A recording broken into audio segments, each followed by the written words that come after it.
Bueno, díganle que no he recibido su mensaje, que me vuelve a enviar. Lo estoy poniendo como que abandonado, ¿no? No está. De hecho, hay como 5 o 6 personas que ya ni siquiera están en el Classroom.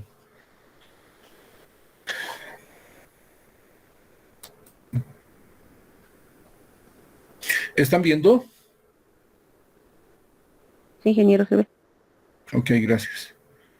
Bueno, este es un video de la empresa Tensar.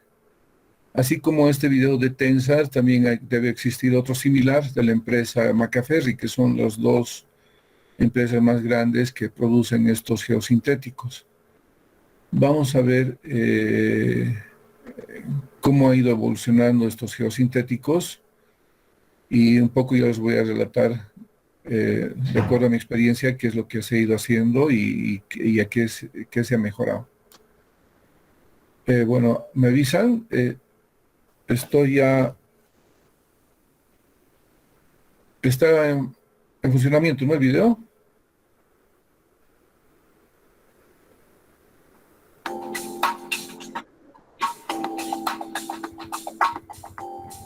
Bueno, ahí está, con esa esponja están simulando una subrasante de mala calidad, ¿ya? Ahí en los dos bloques tiene una subrasante de mala calidad y encima de esa subrasante están colocando una arena fina y lo van a distribuir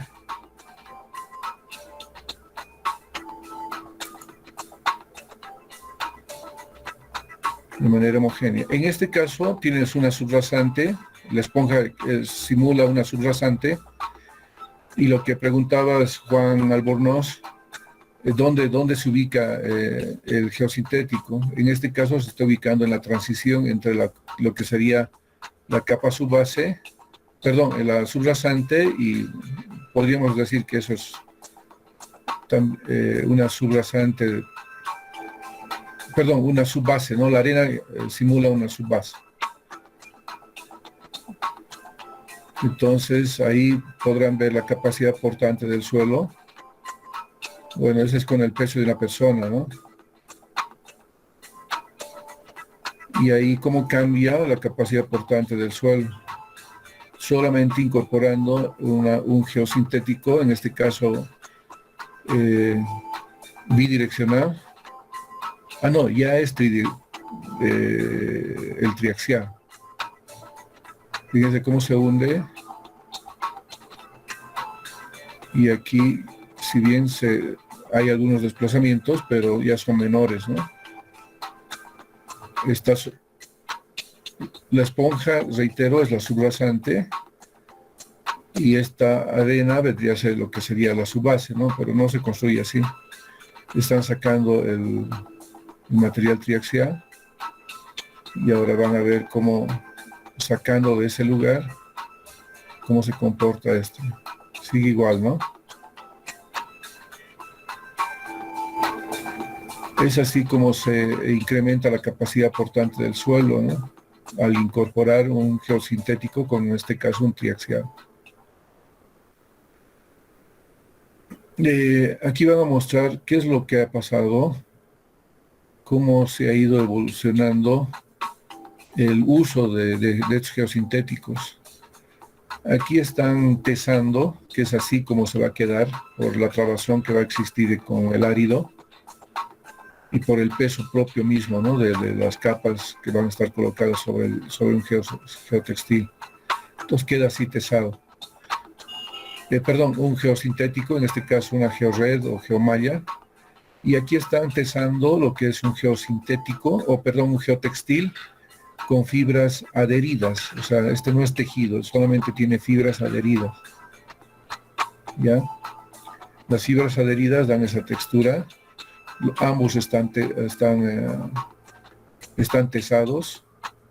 Ahí él se sienta sobre el geosintético, sobre esta geored o geomalla, ya les he dicho, dependiendo del fabricante. Geotextil Tensar, como Macaferri le llama geotextil también a este. Antes se hacía la estabilización con este geotextil. Fíjense, como es fibras adheridas, el peso solamente de él lo desplaza, ¿no? No tiene buena capacidad portante. Y fíjense la diferencia entre uno y el otro.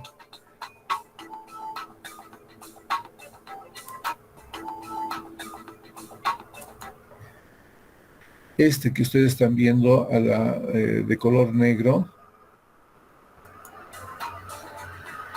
este a la izquierda se usaba antes para estabilizar, pero se ha comprobado que se deforma. Y por eso que ahora Tensar propone esta malla triaxial, ¿no? Por si acaso no soy representante de Tensar, nada que ver con esto, ¿no? Simplemente les estoy mostrando el material, cómo funciona.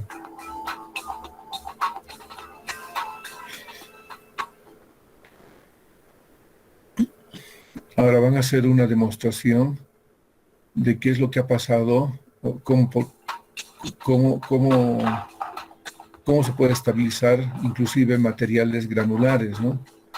En este caso se está colocando un material granular, como podrán ver. Tiene algo de material triturado. Fíjense, tiene algo de áridos con material triturado. Solo pusieron eso en este cubo. Y en este caso van a colocar varias, en la transición, van a colocar un pedacito de esta geored, ¿no? Geomalla. Nuevamente material granular, otra vez la geomalla y al final la última capa de material granular.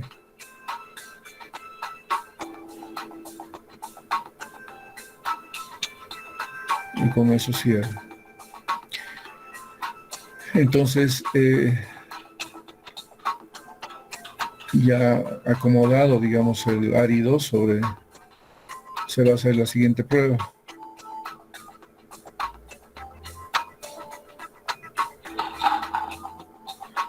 Es el mismo material, pero sin el geosintético, ¿no? Que se puede llamar geomalla o geored. Sigo reiterando solo.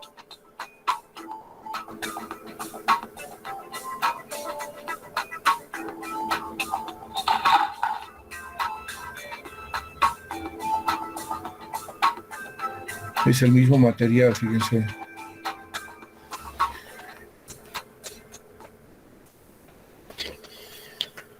Finalmente aquí va a ser una demostración con unas pelotitas de tenis y va a demostrar qué pasa con un suelo. Las pelotitas simulan el suelo, ¿no? El suelo, digamos que es un suelo que no tiene buena capacidad portante y cuando se aplican las cargas sobre este suelo, obviamente todo esto se desplaza, ¿no? Y ahí se presentan las deformaciones. Ahora aquí va a simular lo que era un geotextil.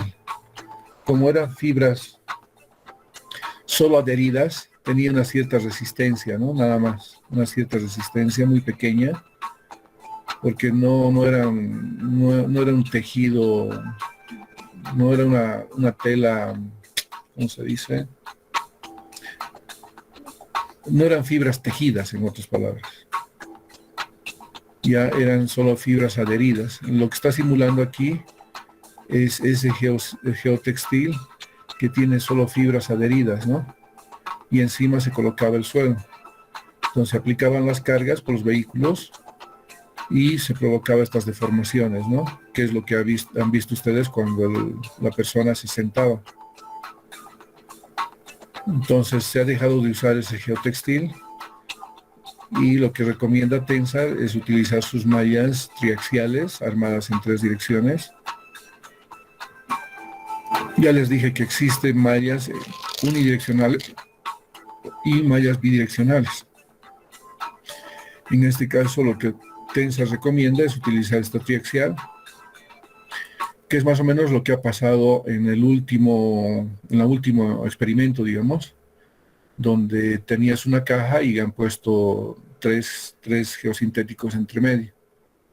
Entonces han usado materia granular y el material granular se está trabando entre esos triángulos que forman la malla triaxial.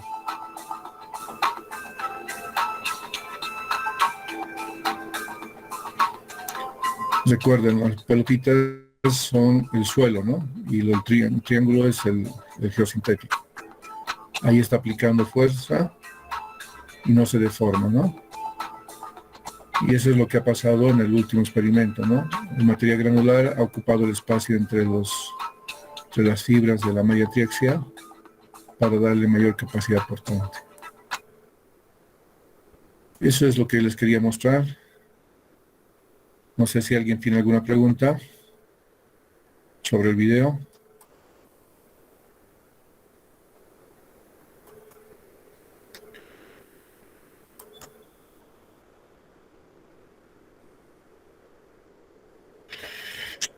Eh, ellos manejan, yo no he hablado de reducción de espesores, ¿no? Pero sí incrementa la capacidad portante del suelo.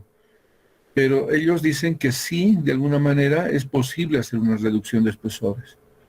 Ahora, lo que han hecho es, me estoy adelantando ya en el diseño, ellos han sugerido un coeficiente estructural, eh, un incremento, digamos, del coeficiente estructural que se utiliza en el diseño por el uso de una malla, ¿no? Entonces, de esa manera es que eh, aumenta la capacidad portante, por lo tanto podríamos tener espesores menores.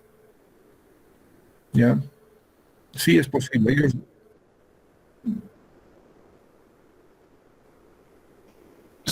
no me acuerdo que si han hecho, la verdad no me acuerdo. No, ya.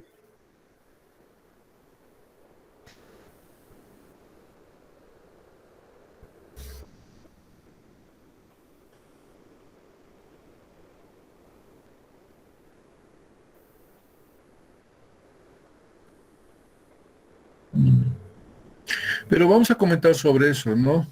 En nuestro medio, en La Paz, por ejemplo, por la experiencia que tengo, muy pocas calles tienen diseño estructural de pavimentos.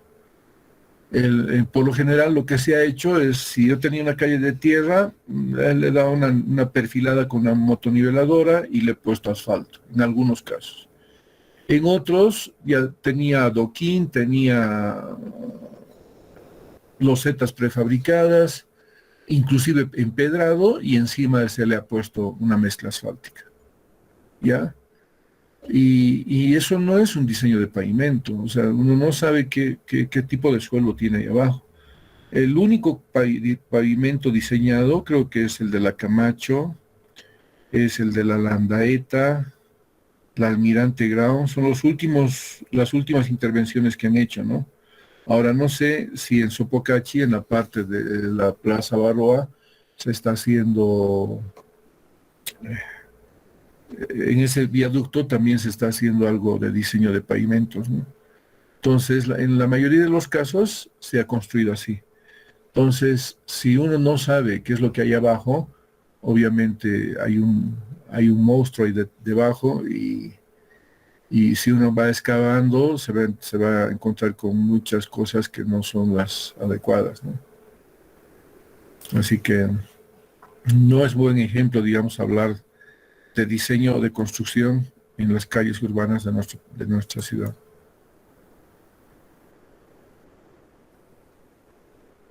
Ya.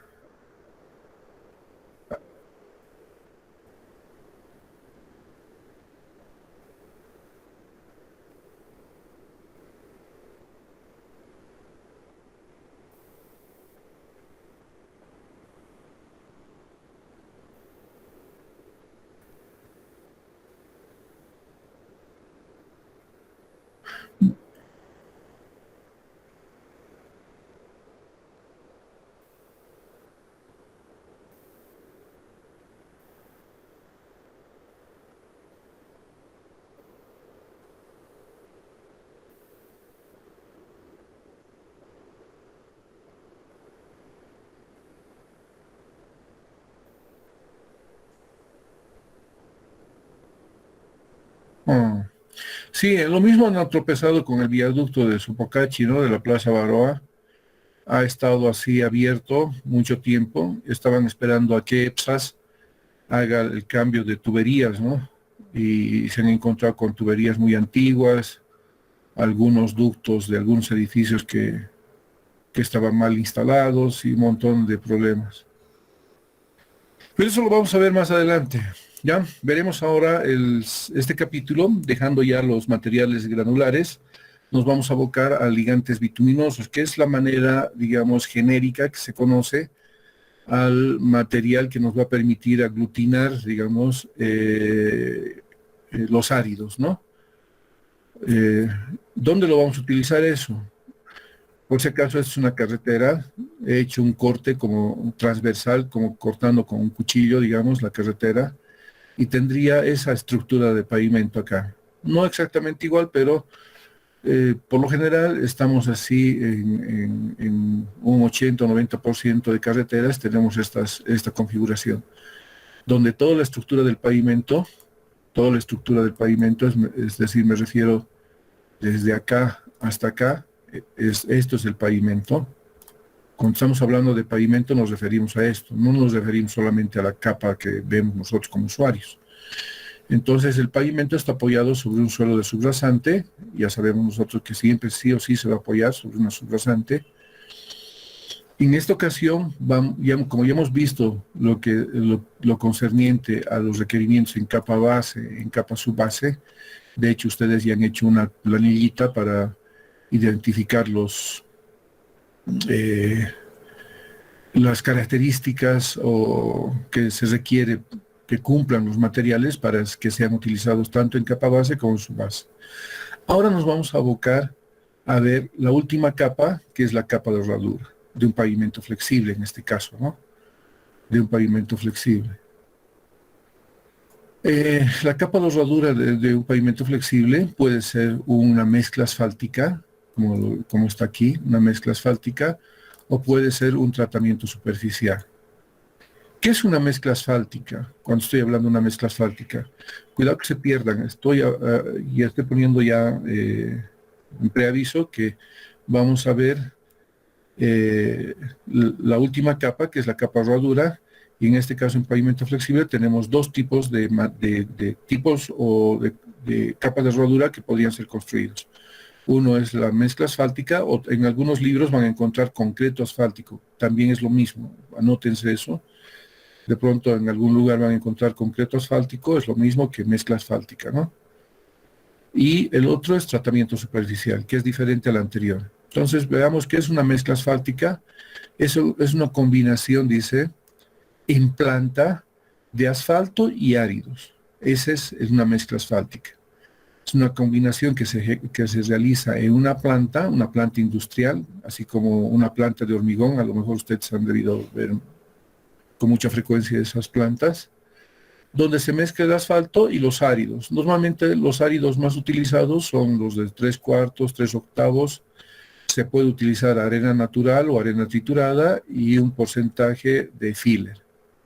El asfalto en este caso actúa como un material ligante. Una mezcla asfáltica tiene esta consistencia, así como lo ven. Una vez preparado, compactado, lo van a ver así como está aquí. Aquí tengo una mezcla muy, muy densa, aquí tal vez una mezcla muy porosa. La granulometría me hace que tenga estas configuraciones. Si bien nosotros vemos un bloque ahí, pero ya haciendo ensayos de laboratorio, nosotros podemos ver, o ya ampliando, digamos, no sé, con algún equipo y quisiéramos ver a detalle, lo que vamos a ver es los áridos que están con color gris acá y el asfalto que está de color negro. El asfalto es el que va a aglutinar el material, el árido, ¿no? Pero por más que ustedes lo vean así como está aquí, una mezcla asfáltica como la que estamos viendo tiene una cierta cantidad de vacíos, ¿ya? De hecho, en la especificación técnica que ustedes han visto, los vacíos varían entre 3 y 5% para una mezcla densa, ¿no?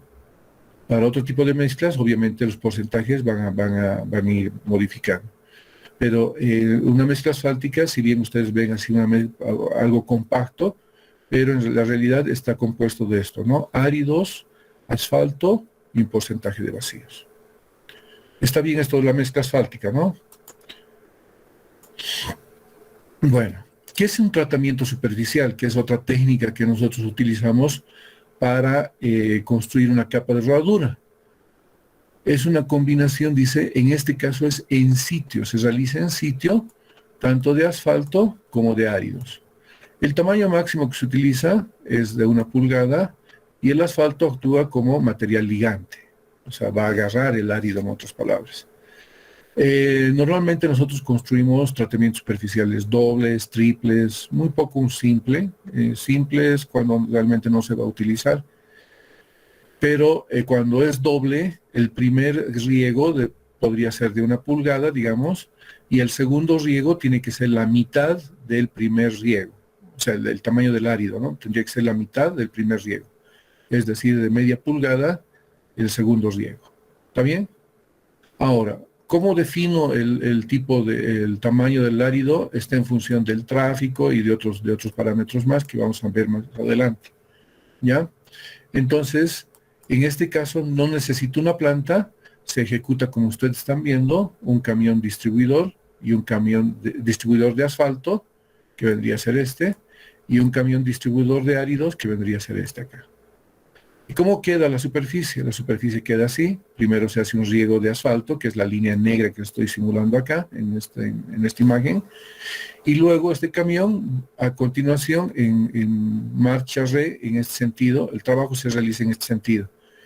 El equipo va regando en este sentido y el camión va en marcha de retroceso, va botando el árido encima, ¿ya? ¿Y cómo queda esto al final? Vamos a ver la textura, queda algo así. No sé si logran ver, pero lo voy a tratar de ampliar para que ustedes vean cómo queda. La textura es muy rugosa, así por llamarlo así, muy áspera en otras palabras. Este es el tamaño máximo del árido y encima se ha colocado un segundo riego que es la mitad del el tamaño del segundo, el tamaño del árido del segundo riego es la mitad del primero. ¿Ya? Entonces, ese sería lo que es la diferencia entre un tratamiento superficial y una mezcla asfáltica. Y aquí les voy a mostrar algo que de pronto ha salido en una imagen que tenía. En este caso se está colocando tratamiento superficial en las bermas. Fíjense cómo queda la textura.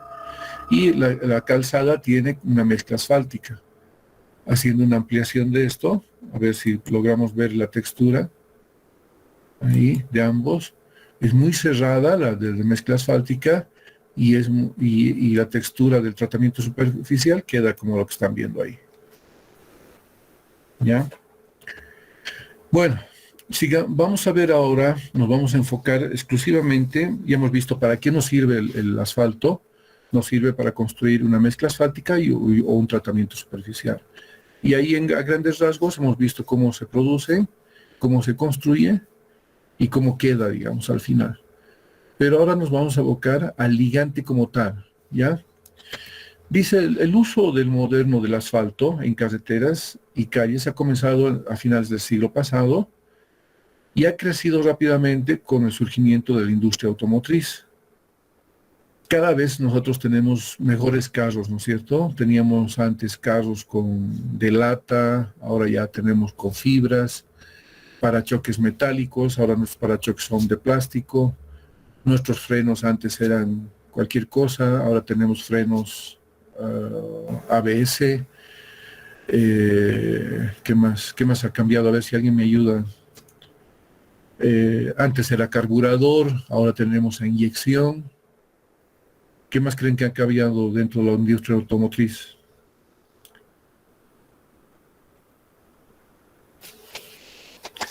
¿Están despiertos o se han vuelto a dormir? Los motores, todo ello, ¿no? De la misma manera que ha ido evolucionando la industria automotriz, también ha evolucionado la tecnología del asfalto. La tecnología del asfalto ha dado grandes pasos. Hoy en día hay equipos muy sofisticados para realizar estos procesos de construcción de capas de rodadura, ya sea en concreto asfáltico o tratamiento superficial. Cada vez son más sofisticados y se utiliza más tecnología.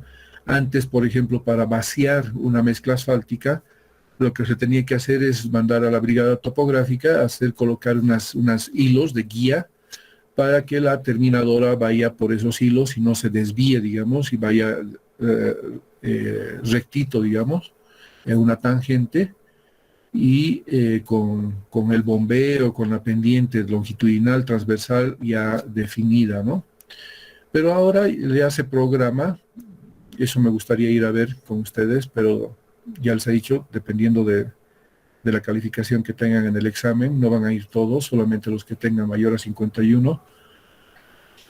Así que ustedes van a ver estos equipos, son más sofisticados, ya se utiliza, por ejemplo, láser para definir las cotas a las cuales yo quiero llegar, y así sucesivamente. Y así como la tecnología del asfalto se ha incrementado, ha evolucionado también los controles de calidad de los materiales, cada vez se controla mejor, y eso es lo que vamos a ver a continuación. Principales fuentes de los ligantes. Hay ligantes bituminosos que se han ido utilizando en el tiempo y que nos han servido para hacer algunas pruebas, y como por ejemplo el alquitrán es una destilación de la hulla, que también se conoce como carbón mineral. Esta destilación nos ha permitido obtener un ligante bituminoso. Luego, otra de las fuentes principales de los ligantes bituminosos son los asfaltos naturales, son depósitos geológicos en lagos y en pocos lugares, no es en todo el mundo que hay este tipo de asfaltos naturales. Y finalmente, los más utilizados son los asfaltos derivados de la destilación del crudo de petróleo. Vamos a ver uno a uno, en principio, de manera general. Estoy hablando del ligante bituminoso de manera general. Veamos el alquitrán. Es una sustancia densa, pegajosa, de color oscuro y de un fuerte olor. Han debido ver ustedes, o alguna vez han tenido al alcance de sus manos, este alquitrán. Y es más o menos como lo ven ahí, ¿no? Cuando está muy frío, es prácticamente como un cristal. Si uno lo suelta a una caída de 1,50, digamos, esto se fragmenta. Pero apenas llega algo de calor, esto se vuelve más viscoso, se reduce la viscosidad y se vuelve líquido, ¿no? En otras palabras. Por ese hecho, este material que es tan susceptible a los cambios de temperatura y por un lado es muy rígido, y por otro lado muy flexible. Entonces se ha dejado de utilizar. Se han hecho pruebas con este material, pero no ha sido el adecuado, ¿no? El asfalto natural, a mediados de este siglo, del siglo XVI, se ha descubierto unos lagos, principalmente en la isla de Trinidad y Tobago. También existe algo de este material en algún lugar de Venezuela. Entonces, este material, así como tal, es un lago donde se ve esto así. El material, el ligante bituminoso, está así expuesto. No necesito hacer ninguna destilación, no necesito hacer nada. Yo simplemente puedo extraer este material, someterlo, calentarlo un poco y preparar mi mezcla, ¿no? O puede ser mi tratamiento superficial, o puede ser mi concreto asfáltico. En este país se ha construido algunas carreteras con este material, así como lo ven, fíjense, ya aumenta la temperatura y es posible, digamos, que el ligante bituminoso tenga esa consistencia. Bueno, estos dos materiales, como les había dicho, este último se ha utilizado solamente en el lugar. La magnitud, digamos, de este material que se encuentra en esos lagos no es grande, entonces han utilizado en lo que se puede. El alquitrán se ha dejado de utilizar por esos cambios, por la susceptibilidad térmica que se tiene. Pero lo que sí se utiliza bastante Los más utilizados en el mundo son los asfaltos derivados de la destilación del crudo de petróleo. ¿Ya? Se obtiene mediante la destilación industrial de este crudo. Primero se hace una destilación atmosférica a 370 grados, luego se hace una segunda destilación. En otras palabras, a ver si los voy a escribir. Digamos, yo tengo aquí el crudo de petróleo, este es mi crudo de petróleo, aplico esta temperatura acá y me va a salir un residuo aquí, ¿ya? Un residuo, le voy a poner residuo, ¿ya? Un residuo que vendría a ser lo que para nosotros es el asfalto. Y vamos a ver qué es lo que tiene aquí. Para nosotros lo que nos interesa cuando hacemos una destilación atmosférica a 370 tenemos el residuo, ¿no? Pero este residuo la industria petrolera no nos entrega tal cual, no nos dice ya, bueno, ahí nos rendimos y tomen muchachos y utilicen como asfalto. Lo que se hace, este residuo se lleva a una destilación al vacío. O sea, este residuo viene acá y nuevamente se aplica a temperaturas de 410 grados a este residuo, le voy a poner residuo, a este residuo y recién sale nuevamente otra vez el residuo que vendría a ser el asfalto. ¿Ya? O sea, podemos tener aquí, y en este residuo ya podemos tener un porcentaje de asfalto.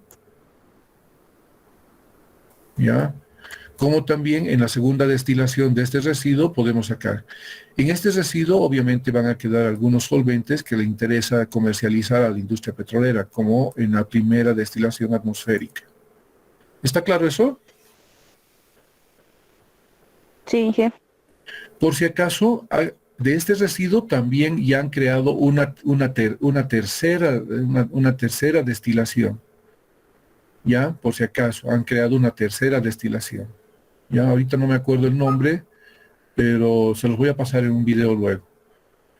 Bueno, eso es lo que nosotros vemos cuando nosotros explotamos el crudo de petróleo, ¿no? Todos sabemos que el crudo de petróleo siempre viene de unos bolsones que existen a una profundidad muy, muy importante, digamos, o sea, no es a 1 metro, 2 metros, normalmente son inclusive algunos hasta kilómetros, que normalmente estas torres petroleras tienen que realizar esa perforación para obtener el crudo de petróleo, ¿no? Es el petróleo. Y el petróleo es ¿no? Es un líquido como el que ven ahí, viscoso, algo denso, que va a ser sometido a un proceso de destilación. Entonces, de este crudo de petróleo van a sacar ¿qué? Van a sacar las gasolinas, van a sacar un montón de derivados del petróleo que se utilizan, ¿no? Lo que va a quedar de la destilación, lo que ya les he mencionado, el residuo, es lo que nosotros utilizamos para la construcción de nuestras carreteras, ¿no? Y concretamente a la construcción de las capas de rodadura en pavimentos flexibles. Bueno, esta destilación se procede en estas plantas de destilación, donde tengo aquí, es la primera destilación que debo hacer, es atmosférica, ¿no es cierto? Entonces pongo el crudo acá, pongo esa temperatura que decía, ¿alguien ha tomado nota qué temperatura se realiza la primera destilación?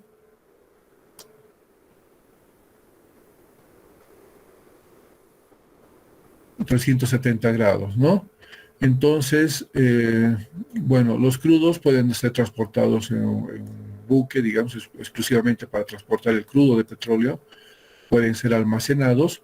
Luego recién ponemos a calentar estos crudos de petróleo a esa temperatura y nosotros podemos tener aquí principalmente los gases, los más livianos. Tenemos otros que no son más livianos que el anterior y así sucesivamente, queroseno, el diésel, los lubricantes, las ceras, y al final nosotros tenemos los aceites, y al final lo que nosotros tenemos es el ligante bituminoso, ¿no? El residuo que nos va a servir para la construcción de carreteras. ¿Listo? Entonces, el crudo de petróleo nosotros lo destilamos de esa manera, hay bandejas a esa temperatura, y por gravedad se van separando estos compuestos que son extraídos del crudo de petróleo, ¿no? A la industria petrolera, a los que van a comercializar, les interesa más esto que el residuo, ¿no? Que el residuo. ¿Ya? Tipos de crudos. En la mayoría de los petróleos, la mayoría de los petróleos crudos contienen algo de asfalto, o sea, no todos tienen la misma proporción. ¿Ya? A veces en su totalidad pueden tener mucho asfalto. Sin embargo, existen algunos petróleos que no tienen nada de asfalto, ¿ya? O sea, hay de todo. Ojo, les digo desde ya, el crudo de petróleo es único. Es así como ustedes, ¿no? Ustedes tienen un ADN único y no creo que haya otra persona como ustedes que tengan el mismo ADN, a no ser que sean gemelos. No sé cómo será el ADN de los gemelos, pero no estoy hablando de los mellizos, ¿no? Los mellizos pueden ser hombre o mujer, pero los gemelos son univitelinos, creo que se llama, no me acuerdo muy bien. Pero solo en ese caso, ¿no? En este caso, el crudo de petróleo es único, porque se dice que es de la composición de animales y plantas, y que se ha convertido en material orgánico y al pasar de millones de años, esto se ha degradado y se ha convertido en el crudo de petróleo, ¿no? Que se extrae de un determinado lugar. Ahora, si yo voy a extraer aquí en Bolivia, lo voy a extraer en Arabia, lo voy a extraer en México o en, no sé, en Nigeria, por citar un ejemplo, entonces esos crudos de petróleo son únicos, por lo tanto sus residuos también van a ser únicos. ¿Está bien? En base a la proporción del asfalto, del residuo que tengan, se clasifican en crudos de petróleo con base asfáltica. Cuando digo base asfáltica, quiere decir que tiene bastante residuo de asfalto. Cuando digo crudos de petróleo con base parafínica, quiere decir que tengo muy poco asfalto, pero sí tengo los otros derivados del petróleo en mayor proporción. Y si tengo un término medio, también se llama base mixta. Pero lo vamos a apreciar mejor así. Por ejemplo, este es el de Boscan, Venezuela.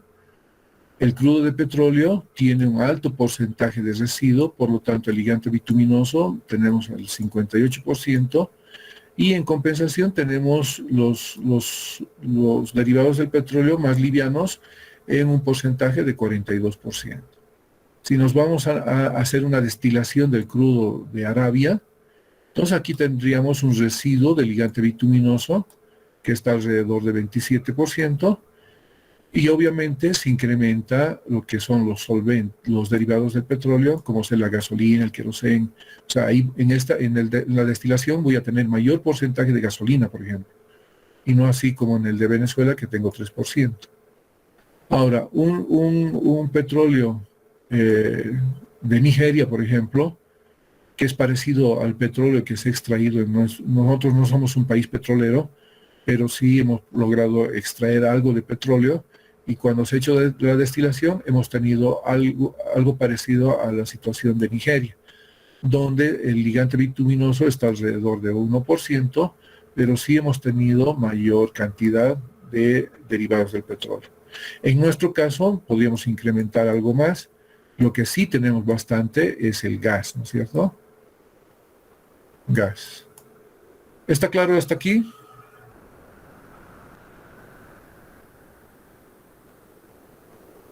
Hola. ¿Hay alguien en clases? Sí,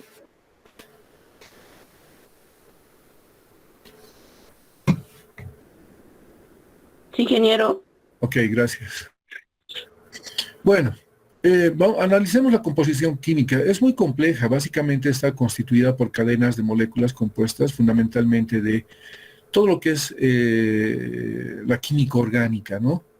Por eso estos porcentajes son variables. ¿Por qué son variables? Son muy variables realmente. ¿Por qué? Porque ya les dije que el crudo de petróleo es único. O sea, si yo he sacado un cierto porcentaje a un petróleo X de algún lugar, entonces no voy a encontrar la misma proporción en cualquier otro petróleo de otro lugar, ¿ya? Por la constitución de estos componentes, que nosotros llamamos chon en química orgánica, que es lo que nos han martirizado en química. Debemos acordarnos de esa manera a lo que es los materiales que contienen carbono, hidrógeno, oxígeno, nitrógeno, ¿no? A eso se llama, por eso se llama también los hidrocarburos a esto, ¿no? Esta composición no es tan relevante como la composición molecular, ¿ya?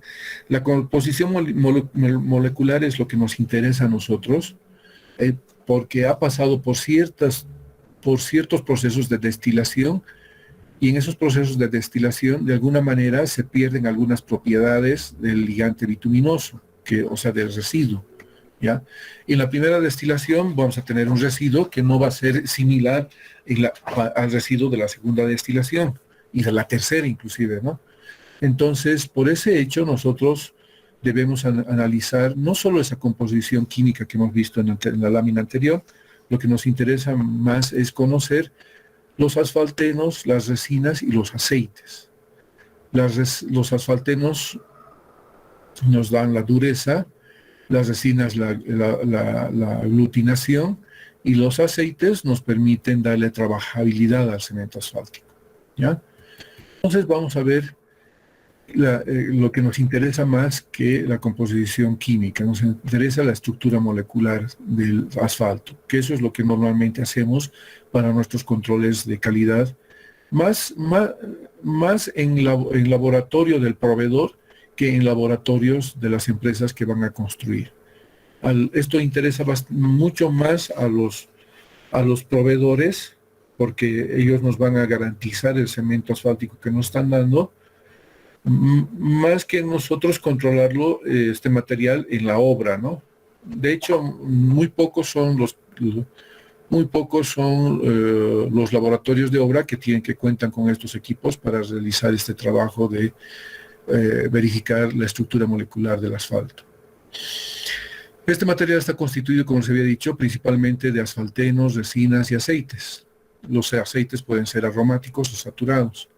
Elementos que proporcionan características de consistencia, de aglutinación y de ductilidad, ¿ya? Es sólido, dice este material, y semisólido, tiene propiedades cementantes a temperaturas ambientes normal. Es decir, si yo tengo una temperatura en La Paz de 16 grados, o sea, el ligante bituminoso va a estar muy bien va a adherir de buena manera al árido, y no va a permitir que se desprenda, ¿no? Entonces, es por eso que nosotros debemos conocer las características moleculares. Ya les he dicho, los asfaltenos nos dan la dureza, que aquí le he puesto con otras palabras, la consistencia. Las resinas nos dan la aglutinación, está bien aquí la aglutinación, nos permite aglutinar el árido, y los aceites son los que nos dan la trabajabilidad, ¿ya? Es la ductilidad, es la forma, cuán dúctil es el material para que yo lo pueda trabajar, ¿ya? ¿Cómo hacemos esta verificación? Lo hacemos a través, esta composición química del asfalto, lo hacemos a través del modelo micelar de Nellestin, lo propuesto. Dice, si yo agarro el residuo del cemento asfáltico y quiero verificar las propiedades moleculares, lo que debo hacer es una precipitación, dice, con N-heptano. Con esta precipitación voy a poder obtener asfaltenos y voy a poder tener maltenos, ¿ya? Es la primera separación que hago. Una vez que haya separado los maltenos, yo puedo hacer una verificación en un cromatógrafo que es el que está ahí, y este cromatógrafo nos va a permitir hacer una dilución en N-heptano, y vamos a poder obtener los saturados. En una dilución en tolueno vamos a poder obtener lo que son los aromáticos, y finalmente una dilución en tolueno y metanol, y vamos a poder obtener las resinas. Entonces lo que nos interesa a nosotros son los asfaltenos. ¿Qué más? Según lo que hemos visto aquí atrás.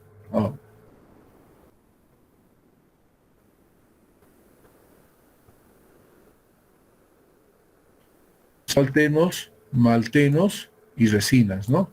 Eso es lo que nos interesa conocer más, la proporción de estos materiales que nos van a permitir, estos son los aceites, ¿no? Estos son los aceites. Nos van a permitir ver cuán trabajable puede ser el material, cuán duro, cuán consistente puede ser este material, cómo va a funcionar la ligación con el árido y cuán dúctil va a ser para que lo pueda trabajar. ¿Ya? Bueno, el cemento asfáltico, o sea, el residuo ya, después de haber hecho la destilación del crudo de petróleo, a temperatura ambiente, el cemento asfáltico es negro, pegajoso, sólido y altamente viscoso, ¿no? Entonces aquí tenemos el comportamiento en función de la temperatura. Si digamos nosotros incrementamos la temperatura a 25 grados, noten aquí ese detalle, y 135 no es por nada que está a esas temperaturas, luego lo vamos a ver. Entonces el material va reduciendo su viscosidad hasta tener un material fluido, ¿no? Entonces tenemos a una cierta temperatura un material elástico viscoso, dependiendo de la temperatura que esté aplicando. Este cemento asfáltico es fuerte, durable, con excelentes características adhesivas, ¿no? Ustedes mismos lo pueden comprobar. Si alguien quiere sacar un árido de una mezcla asfáltica o de un tratamiento superficial, así con la mano va a ser muy difícil, va a tener que utilizar fuerza o algún equipo para poder desprender el árido del ligante bituminoso. También este asfalto, estamos hablando del residuo en este momento, ¿no es cierto? Este asfalto es resistente a muchos ácidos, a álcalis, a sales, pero no es resistente a los derivados del petróleo. No sé si ustedes han visto alguna vez algún taller, algún mecánico donde se utiliza, hacen chorrear bastante gasolina, aceites, grasas y todo ello. Y allá en el taller en la calle tenían un pavimento, una mezcla asfáltica, digamos.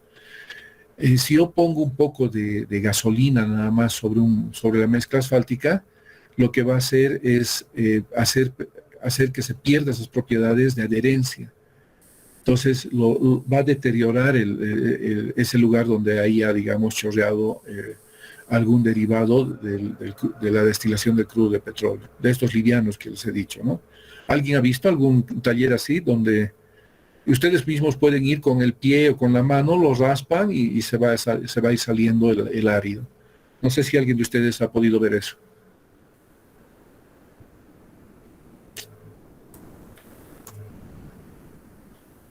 Creo que nadie, ¿no? Suficiente que me digan, uno por lo menos que no, yo no he visto. Ya, no le estoy pidiendo que ustedes vayan a hacer la prueba, ¿no? A sus casas, ya, y justo hoy vayan, saquen algo de gasolina y echen a una mezcla asfáltica, ¿no? Eso es lo que va a pasar en realidad, se va a desprender el árido, porque en realidad lo va a quemar, eso así se denomina, digamos, en la jerga. Bueno, los grados de cemento asfáltico, o sea, el residuo no viene tal cual, o sea, no viene, a ver, voy a volver a la anterior lámina, aquí, digamos, hemos hecho una destilación atmosférica, y aquí está el residuo, y no llega al proyecto y inmediatamente lo construimos. No es así. Nosotros lo debemos clasificar dice este cemento asfáltico están clasificados por distintas formas, ¿no? Están basados principalmente la clasificación en su consistencia y están disponibles comercialmente clasificados por penetración, así se llama. O sea, un asfalto puede ser clasificado por penetración, puede ser clasificado por viscosidad, ¿ya? O puede ser clasificado por comportamiento. Hay esas tres formas de clasificar o de requerir un cemento asfáltico a un proveedor.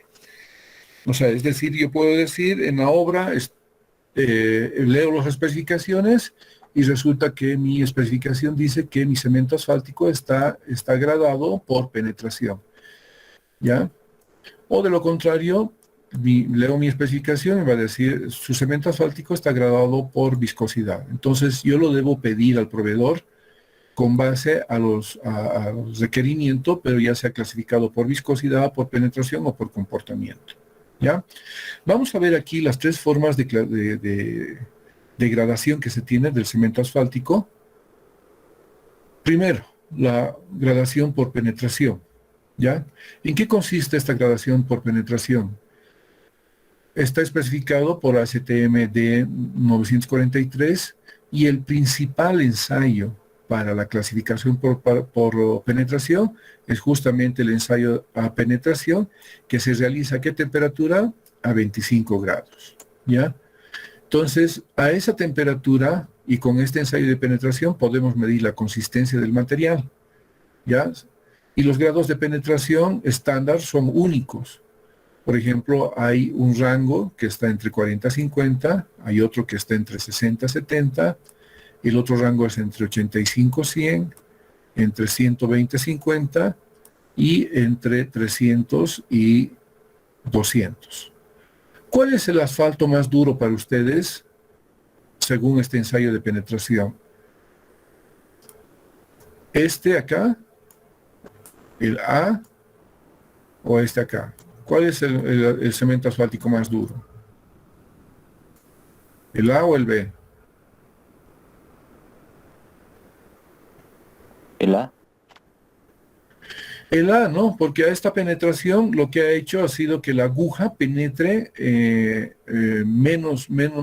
haga un recorrido muy corto, ¿no? No sé si ustedes ya han hecho este ensayo o ya han visto o ya les he explicado este ensayo en el laboratorio. Si alguien me puede ayudar o confirmar.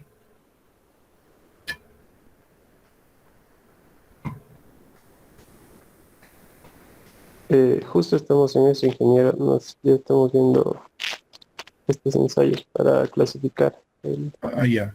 Entonces, ¿en qué consiste el ensayo de penetración? Nada más es poner en un frasquito, cemento asfáltico, digamos hasta aquí, ahí. Lo que se hace, se aproxima una aguja, lo voy a poner aquí mejor en planta, ¿ya? Se aproxima una aguja, se apoya una aguja. Esta mezcla está a 25 grados, obviamente previamente reposado en baño María a esa temperatura constante de 25 grados. Se apoya la aguja y aquí hay un peso. ¿Saben cuánto tiene ese peso? ¿Nada? 5 gramos, ¿ya? Y a una velocidad X, en un cierto tiempo, se deja caer esto. Entonces la agujita va entrando ahí, ¿no? Va entrando en la mezcla y según lo que haya entrado, se puede clasificar en duro, y si ha entrado más, esta aguja puede ser un asfalto suave. Entonces, esa es la forma de gradación según penetración, ¿no? Y el ensayo importante es realizar justamente el ensayo de penetración a esta temperatura que es a 25 grados. Otra forma de gradación es a través de la viscosidad. Este es el segundo método de clasificación de cemento asfáltico. Ah, me había olvidado. ¿Por qué la clasifico por penetración? ¿Y por qué se han fijado estos rangos? Se han fijado estos rangos porque es una manera comercial de pedirlo a cualquier proveedor. Es como que yo calzo 41 o 40, otros calzan 38, es una codificación, ¿no es cierto? ¿Me entienden?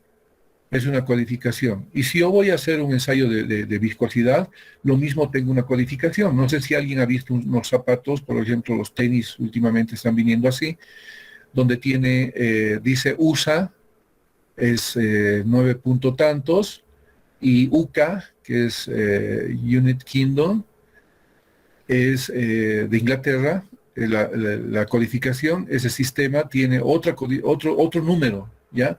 Pero igual el zapato sigue siendo el mismo, ¿no es cierto? El número sigue siendo, el tamaño sigue siendo el mismo. Lo mismo pasa con esto, la gradación por penetración o viscosidad. Son distintas formas de medirlo, su consistencia, y tiene su codificación diferente. No sé si con esa analogía estoy tratando de explicarles bien o los he confundido. Si alguien me confirma. Principalmente del zapato, ¿no? No sé si han visto esos códigos. En los tenis normalmente aparece eso.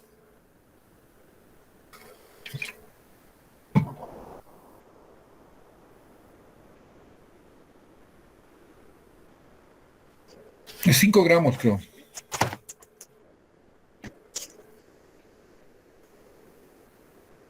Ah, perdón, 100 gramos en 5 segundos. 5 segundos, ¿no es cierto? Me he equivocado, perdón.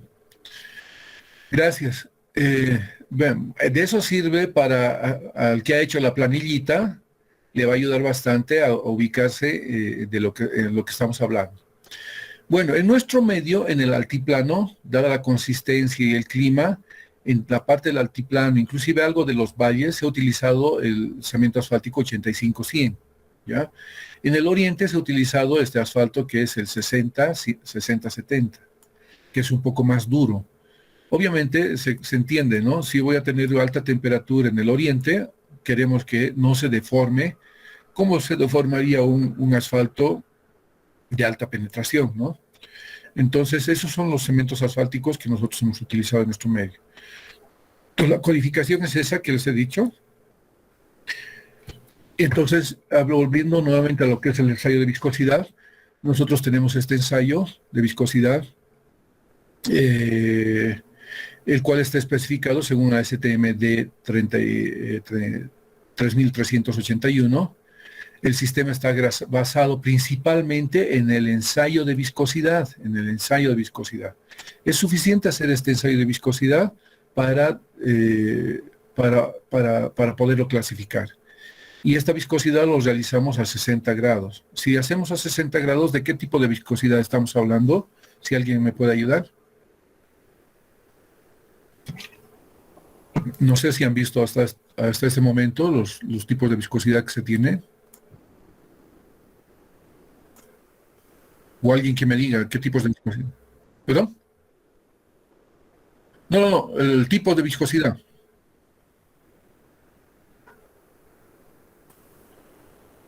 Bueno, esto es una viscosidad absoluta y la otra es viscosidad cinemática. No sé si ya lo han visto. La cinemática se hace a 135 grados de temperatura y la viscosidad absoluta se hace a 60 grados. Entonces, cuando está especificado por ASTM 3381, la viscosidad quiere decir que lo vamos a hacer a 60 grados, por lo tanto estamos hablando de una viscosidad absoluta. ¿Listo? Entonces, haciendo el ensayo de viscosidad absoluta, podemos tener un valor numérico que nos va a indicar a esa temperatura, 60 grados, que nos va a indicar en cientos de poises esa viscosidad. Entonces, aquí tenemos un código que es el AC250, AC5, AC10, AC20 y AC30 y AC40. Entonces, en el altiplano utilizamos un AC30 y en el oriente utilizamos un AC20. ¿Ya?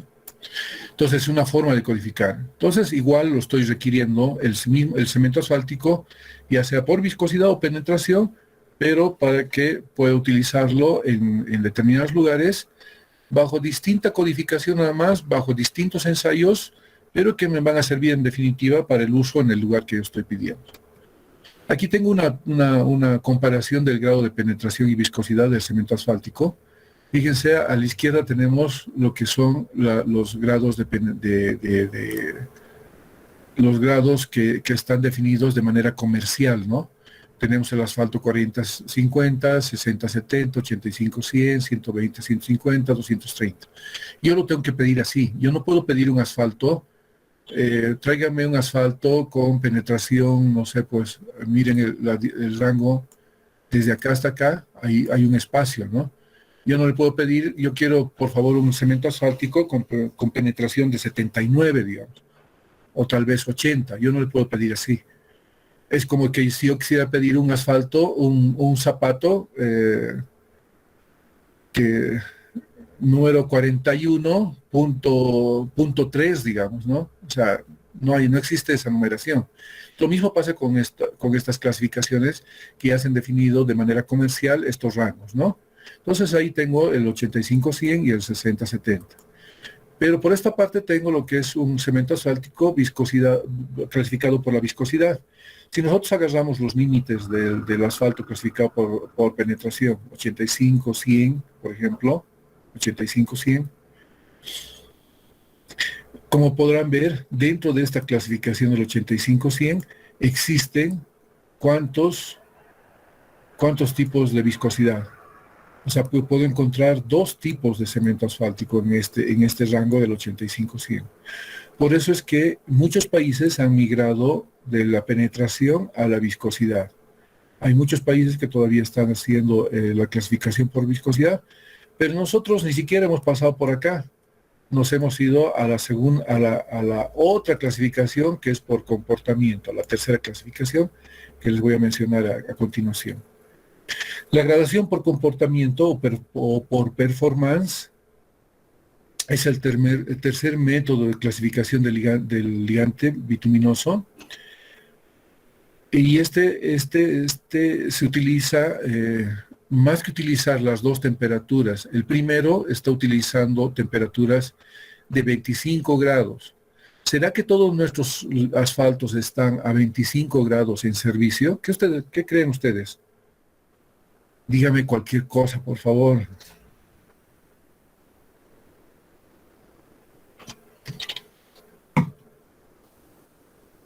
No, ingeniero. O si yo clasifico por viscosidad, ¿será que todos los cementos asfálticos están en función a 60 grados? Tampoco, ¿no? Entonces, este tercer método que se ha incorporado ya toma en cuenta las temperaturas del lugar donde voy a utilizar. Ya ha sido desarrollado en este programa estratégico de carreteras, este programa estratégico de investigación de carreteras, que se denomina SHARP, así se lo lee, a pesar de que no hay una A, pero lo denominan SHARP. En este programa se ha creado un sistema que es el SuperPave. Eso lo vamos a ver más detalles en la siguiente clase. Pero vamos a abocarnos ahora a la primera y a la segunda clasificación. Ya estamos hablando solamente del residuo, del cemento asfáltico como tal. Bueno, he sacado mucha información de este documento, que dicen que es algo ecológico, que es el de Asphalt Handbook del Instituto del Asfalto, el cual nos da muchas pautas para que nosotros podamos hacer varios ensayos, tanto en los áridos como en el ligante bituminoso, así como en las mezclas. ¿Ya? Todo lo que nosotros hemos visto en la especificación técnica, muchas cosas han sido extraídas de este documento. ¿Ya? Por ejemplo, si ustedes revisan su especificación, yo quiero clasificar el cemento asfáltico, si voy a clasificar el cemento asfáltico de acuerdo a la penetración, entonces ustedes van a ver en la especificación, dice, el cemento asfáltico que usted va a comprar o va a pedir al proveedor, debe ser según el método AASHTO M20. No sé, a ver si lo leen donde dice mezclas asfálticas, dice AASHTO M20. Si dice AASHTO M20, quiere decir que el material ha sido clasificado por penetración. Por lo tanto, los ensayos que debo hacer son 3 más 4. Esos son lo mínimo que debo hacer. Obviamente que existe más ensayos para poder hacer una verificación de la calidad del cemento asfáltico. Pero de estos 7 ensayos sobre el material asfáltico, el de penetración es importante cuando la especificación dice que el material está clasificado por AASHTO M20. ¿Está bien hasta ahí? Ahora, si mi especificación dice AASHTO M226, ¿qué quiere decir? Que ese cemento asfáltico ha sido gradado o clasificado por viscosidad. Igual se realizan los mismos 7 ensayos, pero en este caso el más importante es el ensayo de viscosidad absoluta, que se realiza a 60 grados. Y esta es la viscosidad cinemática, que se realiza a 135 grados. ¿Está claro esto? Lo han debido verificar ustedes en su especificación, dice AASHTO M20. El AASHTO M20 significa que debo hacer una clasificación por penetración. Y el principal, ya les he dicho, es el ensayo de penetración. Y en este caso, AASHTO M226, ¿qué quiere decir? Que mi cemento ha sido clasificado por viscosidad. Por lo tanto, el ensayo estrella, por llamarlo así, va a ser este, para definir si era un cemento asfáltico ¿hace cuánto? Hace 20 o hace 30, que son los que más utilizamos en nuestro medio. ¿Alguna consulta hasta acá? Bueno, sigamos. Como hemos dicho que se realizan 7 ensayos por penetración, pues los voy a mostrar principalmente por este lado, ¿ya? Entonces, necesitamos hacer el ensayo de penetración, el punto de inflamación, el ensayo de película delgada, ¿qué más? No. Tenemos que hacer ductilidad, solubilidad, ensayo de la mancha y ensayo de contenido de agua. Esos son los 7 ensayos que deberían ser mínimamente en una clasificación según el AASHTO M20. Y aquí les voy a mostrar algunos equipos. Están los 7 ensayos. En este equipo se hace el ensayo de penetración. Aquí está lo que les he dicho, la muestra. La agujita viene por acá. Tenemos que hacer el ensayo de punto de inflamación. Este es muy importante. Aquí se vierte, en este frasquito se vierte lo que es el cemento asfáltico. Y aquí hay una llama que está permanentemente encendida. Y este calefactor va incrementando la temperatura del cemento asfáltico. Y aquí es donde se va registrando la temperatura en este termómetro. En un determinado momento existe la volatización, se llama, del cemento asfáltico y va a generar una llama. Quiere decir que en ese momento, a esa temperatura, puede ser inflamable el cemento asfáltico. Aquí se hace en este ensayo de película delgada la pérdida de masa. Aquí se mide la ductilidad en este equipo. Aquí está la solubilidad en una probeta como estas. Aquí se hace una destilación para identificar el contenido de agua. Y finalmente el ensayo de la mancha es que se prepara en este frasco algo de cemento asfáltico con sileno y me he olvidado qué nombre es. ¿Alguien se acuerda? Para el ensayo de la mancha, ¿qué solventes utilizamos?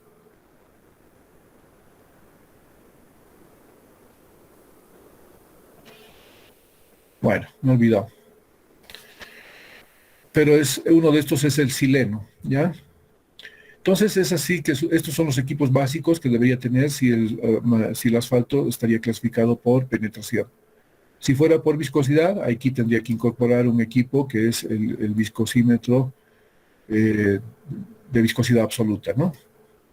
¿Para qué me sirve el ligante bituminoso así tal cual como lo obtengo? Me sirve para hacer una mezcla en caliente, obviamente lo voy a utilizar en planta.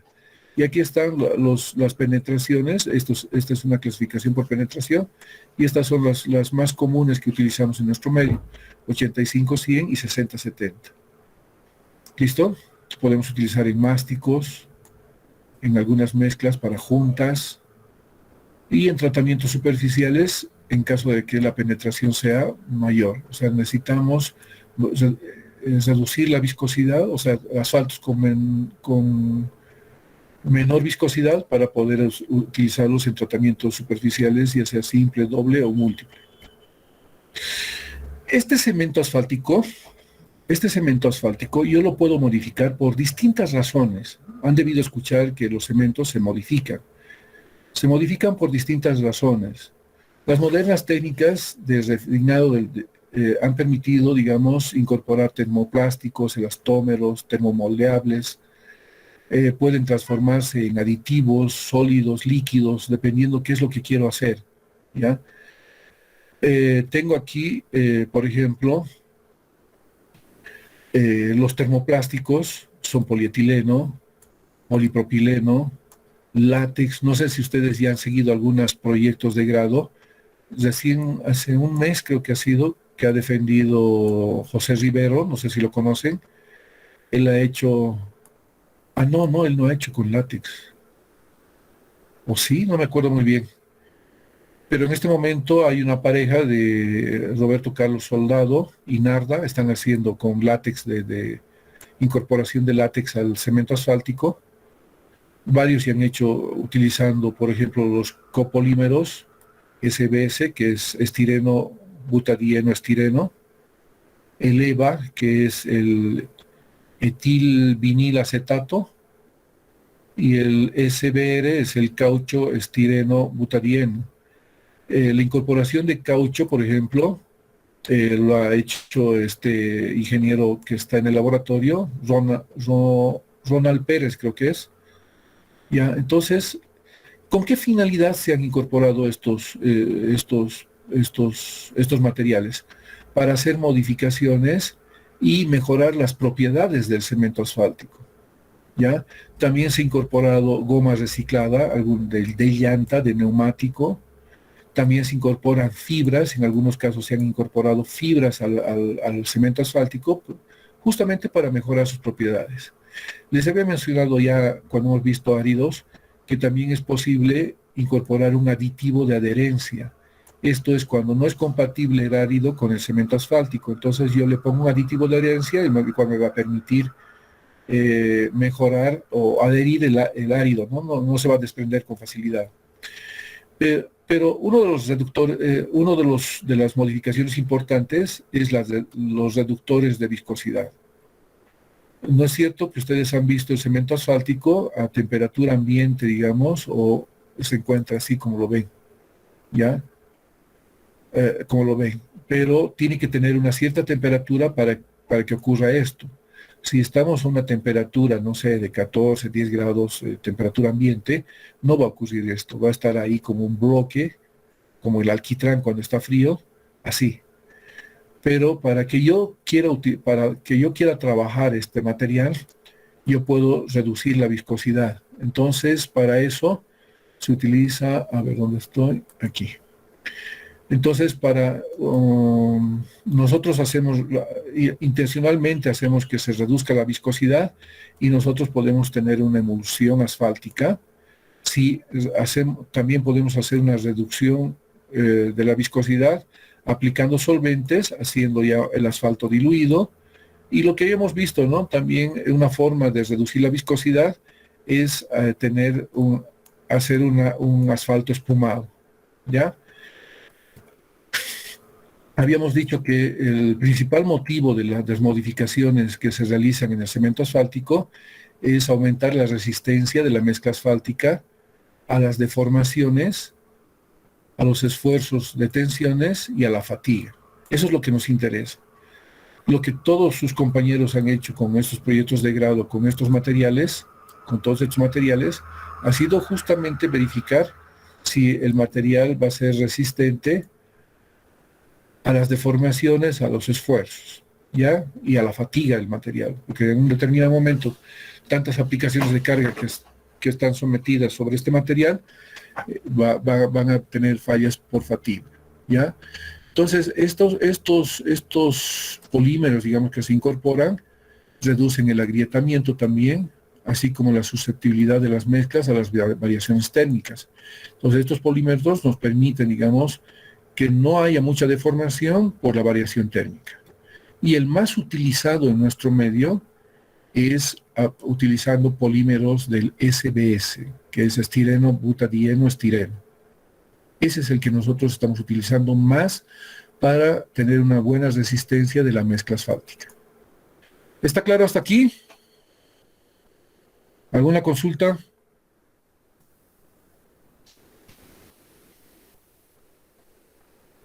Nada. Está bien, Inge, está claro. Ok, gracias. Habíamos dicho que también otra de las modificaciones que normalmente realizamos es con los reductores de viscosidad, con solventes que son derivados del petróleo o con agua. Es bien difícil, ¿no? El asfalto, como lo ven, que yo lo mezcle con agua, es algo difícil, así de imaginarse en este momento.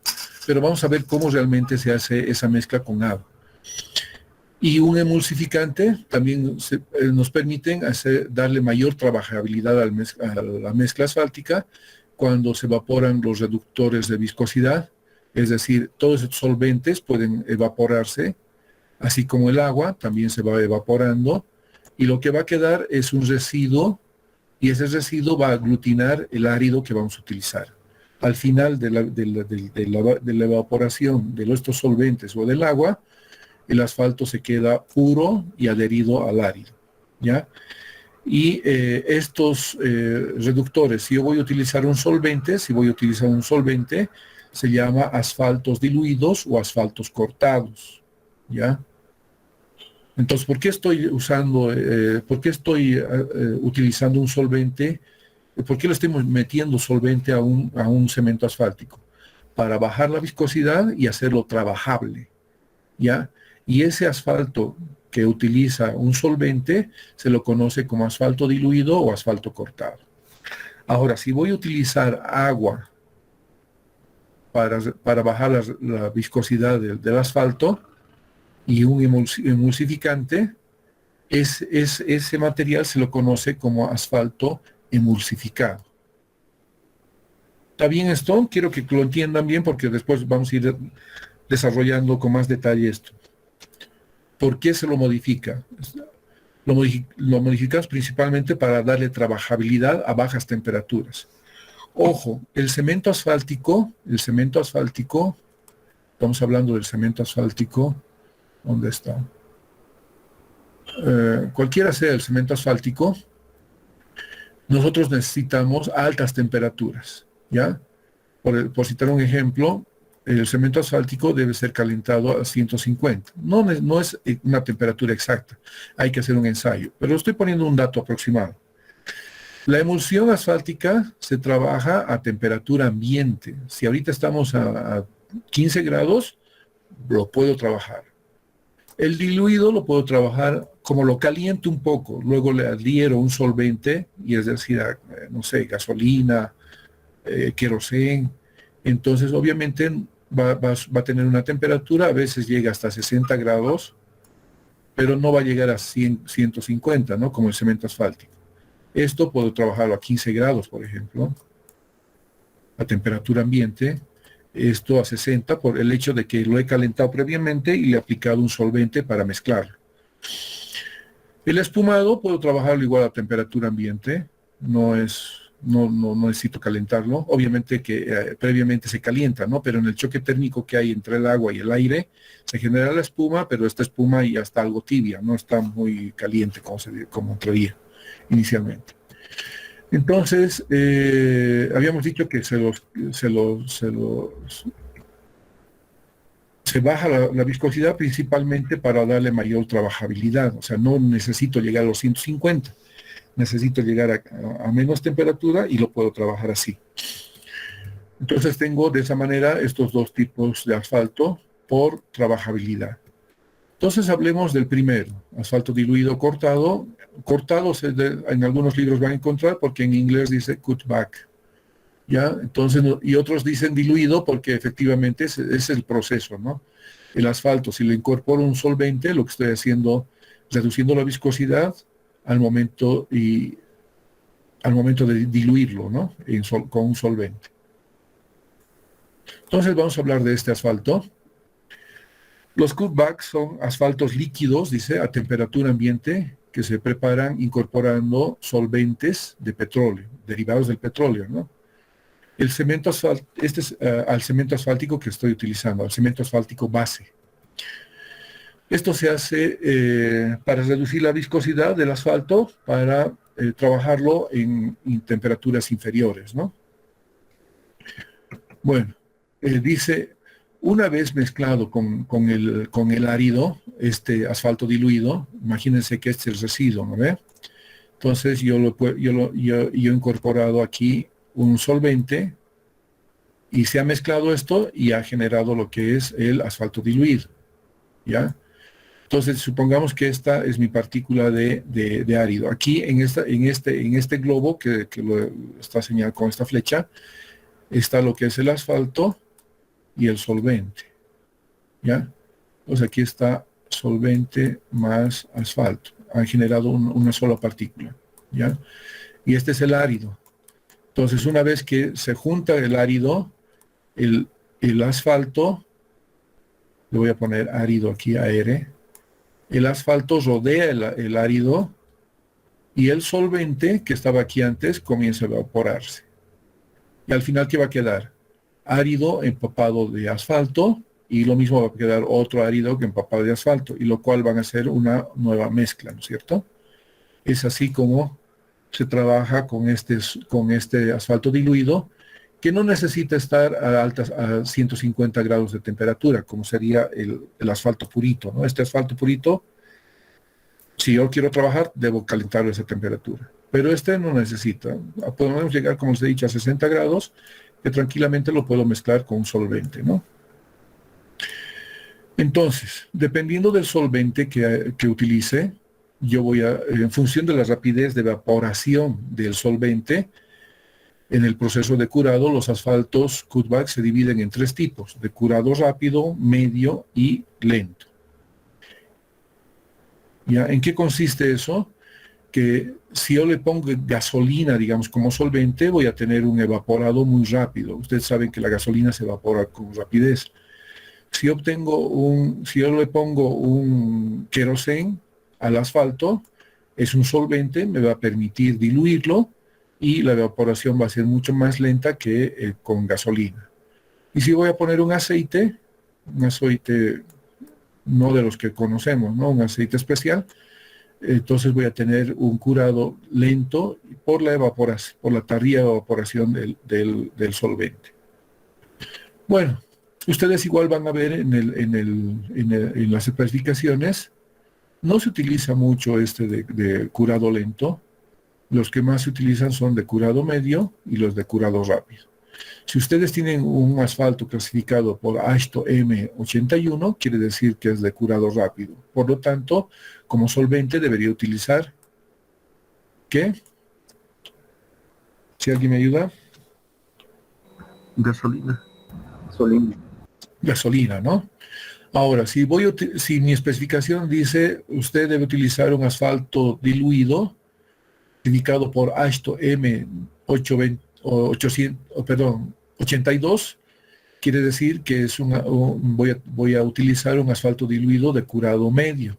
Y en este caso, ¿qué estaría utilizando como solvente? Queroseno, ¿no?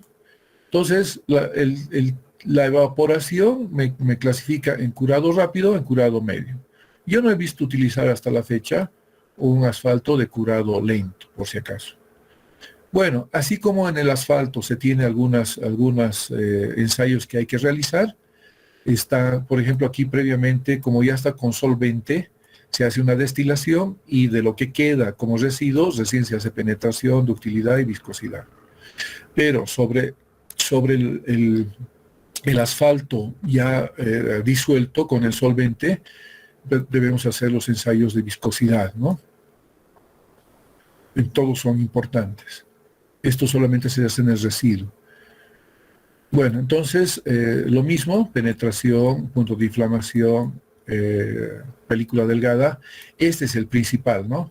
En este equipo hago la destilación, aquí pongo el asfalto diluido. Por un lado se va a evaporar lo que es el solvente por la aplicación de temperatura y se me va a quedar el residuo. Con ese residuo voy a hacer penetración, voy a hacer punto de inflamación, voy a hacer película delgada, voy a hacer solubilidad, contenido de agua, ensayo de la mancha y todo ello. Pero en el material como diluido voy a hacer el ensayo de viscosidad. ¿Ya? Bueno, ¿por qué es importante que nosotros hagamos este ensayo? Les voy a mostrar unas fotos por la experiencia que hemos tenido en un proyecto, porque aquí descubrimos en qué momento, a qué temperatura es inflamable el cemento asfáltico. Ustedes saben que es derivado del petróleo y todos los derivados del petróleo por lo general son materiales inflamables. Entonces no podía dejar de serlo el cemento asfáltico. Entonces por eso se hace una verificación de la temperatura de punto de inflamación, así se llama. Es en el momento que se volatiliza el cemento y genera una llama aquí y se inflama. Miren, esto ha pasado en el proyecto La Paz Oruro. Han llegado los bomberos como siempre, un poquito tarde, pero la planta que se tenía aquí, esta es la planta de mezcla asfáltica, es aquí donde se prepara una mezcla asfáltica. Cuando se ha dicho que es una planta, aquí es donde se prepara. En los laboratorios se ha incendiado, como verán acá, está incendiándose. Se ha quemado el camión distribuidor de asfalto, de asfalto. Todo el laboratorio se ha incendiado. Así que es muy importante que se haga este ensayo de punto de inflamación. O sea, en realidad todos los ensayos son importantes, ¿no? Y yo lo he puesto aquí porque el ensayo de punto de inflamación es el más importante en este caso para evitar este tipo de problemas. Bueno, aquí vamos a hablar sobre asfaltos cortados o diluidos, ¿dónde se aplica? Yo no puedo hacer mezclas asfálticas con asfaltos diluidos, pero sí puedo hacer mezclas. Esto es más para reparación, para hacer bacheos, porque imagínense, yo tengo, no sé, 1 metro cuadrado de un bache. Yo no voy a poner en funcionamiento una planta como las que ustedes han visto, que normalmente produce como 80. La que han visto es una planta discontinua que produce alrededor de 300 toneladas por hora. Una planta continua como la que tiene la Emavías produce 80 a 100 toneladas hora. Entonces yo no puedo producir esa cantidad si tengo sumado todos los baches, digamos, de mi carretera, no llegan ni a 1 tonelada, digamos, o a 5, digamos. Yo no puedo poner en funcionamiento. Entonces lo que normalmente hago es utilizar asfaltos cortados o diluidos para preparar este tipo de mezclas. Y también este mismo material me sirve para hacer unos riegos, tanto de riego de imprimación, matapolvo, inclusive podemos utilizarlo para otros tipos de trabajos que vamos a ver en la siguiente clase. Bueno, ya para terminar, ya nos falta muy poquito, vamos a hablar del asfalto emulsificado. Este asfalto emulsificado es una mezcla de cemento asfáltico con agua y un agente emulsificador. El cemento asfáltico no se disuelve completamente ni parcialmente en agua, ¿ya? Entonces, lo que nosotros necesitamos es que el cemento asfáltico en caliente se calienta y el agua con un contenido de un agente emulsificador son sometidos a presión a través de un molino coloidal, así se llama, es como una moledora de carne, en otras palabras, pero es tan fino el rotor y el rotor de este molino coloidal que nos va a sacar lo va a fragmentar el cemento asfáltico en algunos glóbulos o gotas de cemento asfáltico tan pequeños que tienen estas dimensiones, entre 5 a 10 micrones, que son suspendidas en agua. O sea, es decir, que yo trituro, o sea, lo voy a moler el cemento asfáltico y voy a generar estas partículas que tienen ese tamaño. Para que tengan una idea, el 5 a 10 micrones son las partículas de un desodorante. No sé si un desodorante en aerosol, ustedes aprietan y van a ver que va a salir unas partículas y que tienen ese tamaño. Más o menos es así como se muele en este molino coloidal el cemento asfáltico, ¿ya? Pero se muele momentáneamente, porque si de pronto yo no tuviera el agua y el agente emulsificante, nuevamente las partículas se podrían juntar. Es como ustedes si de pronto ese desodorante lo ponen en un vidrio, lo atomizan, estas partículas van a ser proyectadas al vidrio, pero en un determinado momento se van a volver a unir y se va a formar líquido, no se va a condensar. Entonces, eso es lo que pasaría si no hubiera este agente emulsificante, ¿ya? Que hace que se separen las partículas momentáneamente, ¿no?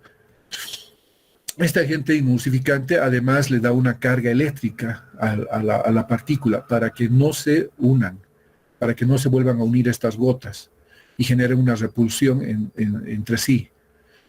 Entonces, estamos hablando de esto, ¿no? Entonces, por un lado, este es un esquema de una planta, está entrando por aquí el cemento asfáltico, caliente, obviamente, y aquí tengo un tanque, una solución jabonosa, donde tengo el emulsificante, tengo el agua y tengo algunos ácidos que me permiten darle alguna carga iónica a este material.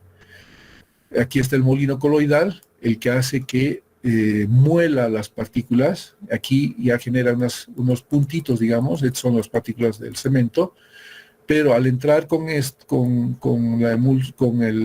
agua y el agente emulsificante, este material rodea la partícula. Vamos a ver en una ampliación de la foto. Este puntito es el cemento asfáltico, y lo que tenemos alrededor es el agente emulsificante que le da la carga iónica. Si fuera catiónica, va a tener carga positiva. Entonces, al tener carga positiva la otra partícula, estas se van a repeler, ¿ya? No se van a poder juntar. Entonces, lo que tenemos en el medio, aquí, el medio, es agua. Entonces, nosotros tenemos la emulsión, en su consistencia es líquida. Ahí tenemos la fase dispersa o discreta, es esa, sería el cemento asfáltico, y el agua sería la fase continua o dispersante. ¿Ya? Entonces, ¿cómo se generan estas partículas? Entra el ligante bituminoso al molino coloidal. Este es el molino coloidal, donde tengo un rotor, y el estator es la parte externa. Aquí entra el emulsificante con el agua. ¿Y qué es lo que sale? La emulsión. La emulsión tiene esta consistencia que les estoy mostrando aquí, ¿ya? Una vez mezclado la emulsión con el agregado, se produce un rompimiento de la emulsión, cohesionándose, dice, las partículas de asfalto ligeramente al agua. El asfalto emulsificante se categoriza como asfalto líquido, o sea, es líquido, o sea, es como la leche, digamos, en otras palabras. Y a diferencia de los cementos asfálticos, ellos son líquidos a temperatura ambiente, entonces me da mayor trabajabilidad. Puedo regar, digamos, mezclarlo con un árido, y al tener contacto con el árido, el asfalto va a perder esa carga, y vamos a tener el solvente, que es, en este caso, no solvente, perdón, el agua con el emulsificante, que se va a evaporar. Aquí está el mecanismo de coalescencia, se llama, de una emulsión asfáltica al contacto con el agregado granular. Fíjense, aquí están las partículas. Lo que ven con puntitos blancos es el emulsificante que está rodeando, que hace que haya repulsión ya entre partículas. Pero en el momento que le ponemos en contacto con el árido, estas partículas se van a unir. Si mis partículas son positivas, mi árido tiene que ser negativo. ¿Me entienden? Por eso existen dos tipos de emulsión, una que tiene carga positiva y otra negativa. La positiva es una emulsión asfáltica catiónica, y una emulsión asfáltica aniónica si tiene carga negativa.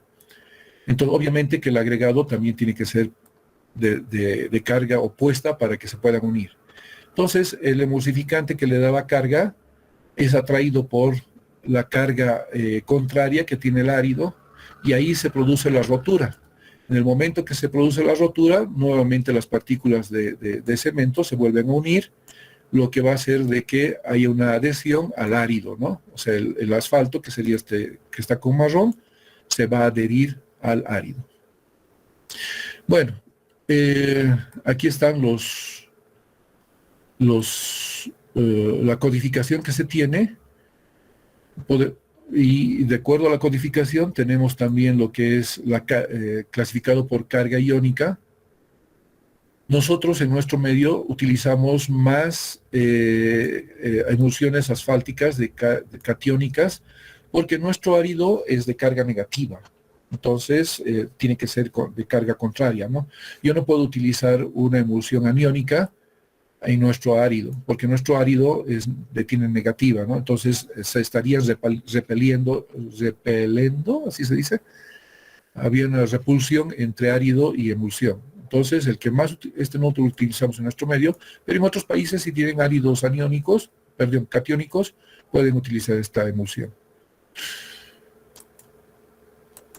Bueno, Aquí están, hay emulsiones de rotura rápida, media y lenta también, ¿ya? Entonces, esto en función, la rotura está en función del tiempo en que se produce ese intercambio de cargas de la emulsión con el árido y además de la evaporación del agua. Aquí están los ensayos que se tienen que realizar. Bueno, el importante es el que podemos verificar la carga de la emulsión, si es catiónica o aniónica. Aquí hay un ánodo positivo y otro negativo, ¿ya? Entonces eso se introduce en la emulsión y las partículas van a ir, si es catiónica, las partículas se van a ir al negativo, ¿no? Si es aniónica, se van a ir al polo positivo. Se van a adherir, ¿no?, las partículas. Aquí se hace el ensayo de viscosidad, el Seibold-Furol, una vez destilado la emulsión, es decir, hemos hecho evaporar el emulsificante y el agua. Sobre el residuo vamos a hacer la solubilidad, vamos a hacer ductilidad, inclusive podemos hacer penetración. Y sobre como asfalto diluido o emulsificado, podemos hacer los ensayos de tamiz y estabilidad. Bueno, estos son muy utilizados en mezclas en frío, fíjense, porque como es a temperatura ambiente, yo puedo mezclarlo con el árido, ¿ya? Nos sirve para tratamientos superficiales, que vamos a ver en la siguiente clase con más detalles, y para algunos riegos puros, ¿no?, como riego negro, riego de liga, riego de imprimación. Finalmente está la tercera graduación, que lo vamos a ver en la siguiente clase. No sé si tienen consultas hasta acá, mientras tomo lista sobre la clase. Dale, te escucho.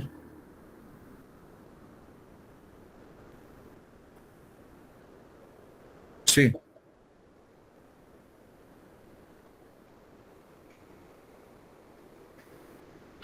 claro, pero el solvente va a desaparecer, ¿no?